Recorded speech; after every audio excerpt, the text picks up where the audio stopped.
All right, everybody, so today's activation, we are going to start with Ys, Ls, and Ts. What we're going to do is we're going to hinge at the hip. Now, it's important to remember that these movements are very small, right? They don't have to be these massively big movements because we want to get the smaller muscles in that shoulder girdle to start firing and activate. So we're going to hinge at the hip. We're going to push the hips back, keeping that back nice and flat. And we're going to bring the hands from between the legs, like so, just outside shoulder width. All right? Hands are in the middle. I'm dropping the shoulders back and down, up and over, up and over. And it might start off not going all the way back, and that's okay. As the muscles warm up and get moving, that range of motion will increase. So that's going to be our Y. The next one, we're still going to stay hinged at the hip. Core is going to be nice and tight. We're going to go into the L, so we're going to drive the elbows back. Think about rowing or pulling your shoulder blades together, and then we're going to rotate the arms back. So pull and rotate. Pull, shoulder blades together, and then drive the elbow forward and back down. From there, we're going to go into what we call T's. We're going to pinch the body with the elbows. Palms are going to be up, and we're going to slide the hands out to the side. Think about getting the lowest part of your trap, or the lowest part of your shoulder blade, to slide towards each other, trying to touch. Now from here, we're going to go into a wall walk. With our wall walk, we're going to start in a push-up position. We're going to jump our feet up and onto the wall, and we're going to walk our hands towards the wall, trying to keep our body as straight as possible until we get vertical or as close as we feel comfortable. All right, so we start off in a push-up position.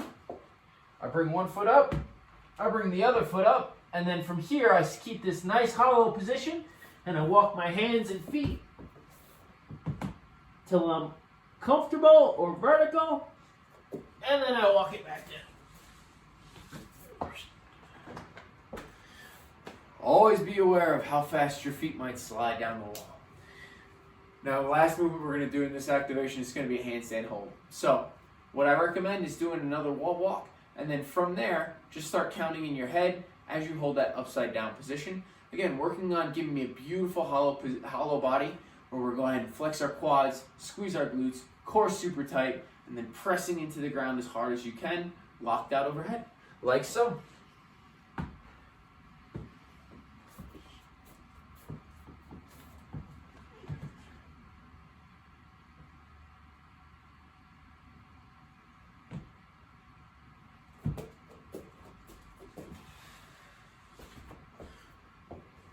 Few different ways to challenge yourself. If you are comfortable with your feet on the wall and holding that hollow body position, try bringing one foot off and then maybe the other. Try alternating feet touching the wall.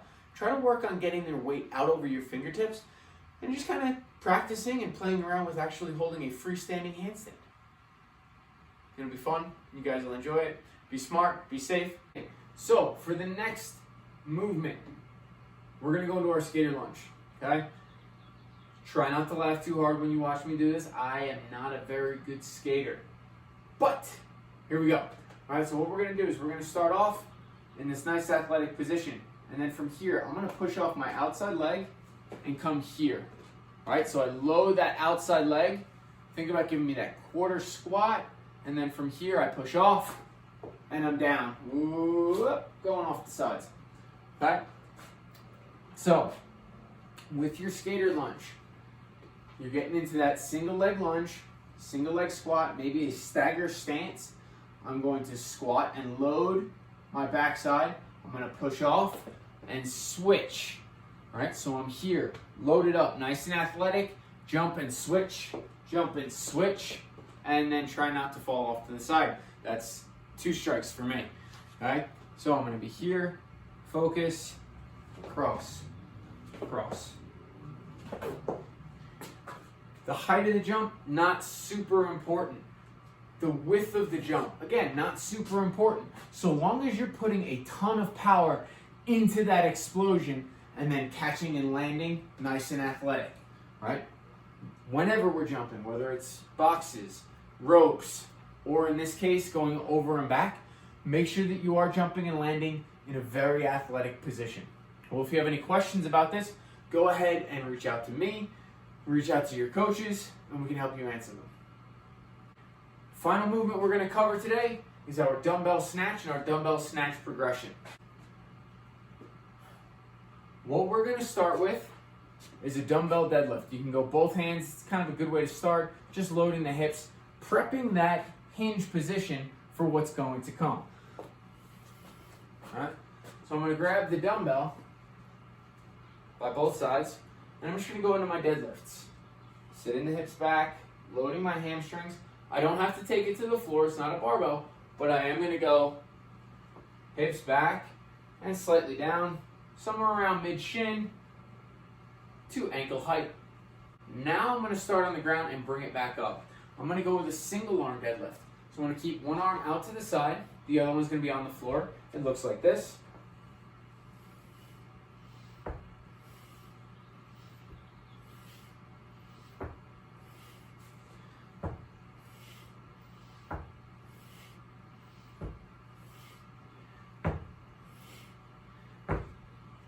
Next movement that I'm going to do in my dumbbell snatch progression is going to be an alternating deadlift. Okay, so I'm going to go one arm up, bring it back down, and then switch. Watching my hands in the switch, I'm down, up, back to the ground, and switch. Notice that my opposite arm is off my body. I'm not resting on my leg, I'm not letting my hips stay high and rounding my back. My opposite arm is away from my body. I go ahead and grab onto the bell, up and back down, and then switch. Switch. Switch.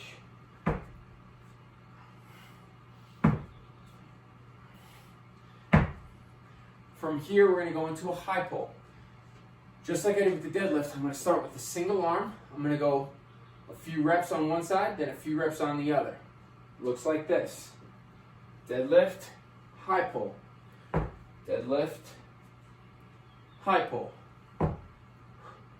From there, I switch sides.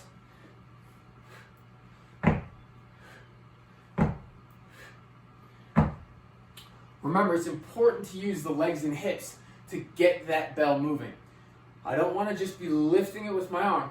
I want to create the power and the force from my lower body, and then my upper body just kind of attaches to the dumbbell and guides the bell where I want it to go. From here, I'm going to go alternating. So I'm going to go 3 reps on each side. 1, 2, 3, 4, 5, and 6. Again, my legs are doing the work and my arm is very passive, just guiding the bell where I want it to go. The last move I'm going to do is going to be an actual dumbbell snatch. From here, I'm going to do 3 on one side, followed by 3 on the other. Watching me, this is what it should look like. Snatch, snatch, snatch. Slowing it down with my left arm. I use that deadlift up and into that high pull, and then I catch it by pulling back underneath it and getting my thumb to face backwards. Okay? If your thumb's off to the side or slightly forward, it's going to put that shoulder at a less than ideal position. So let's focus on jumping it up and getting that thumb back. Okay? Watching. 3 on this side. 1. Legs up and under. 3. Now from here, the last thing I'm going to do is I'm going to work on that alternating one into the other. I'm not going to get super fancy with it. During this progression, I'm going to go back to the ground and switch hands just like I did for the deadlift. Looks like this.